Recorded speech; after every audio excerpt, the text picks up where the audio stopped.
బొమ్మల ఆట అని తెలుసు, కథ అని తెలుసు, కథ అని తెలుసు, కథలన్నీ కంచికే చేరునని తెలుసు.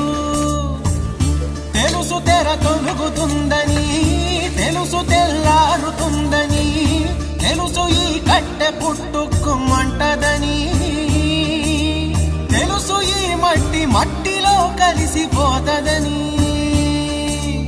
ఇన్ని తెలిసి ఇరకాటంలో పడిపోతావు ఎందుకని? మాయ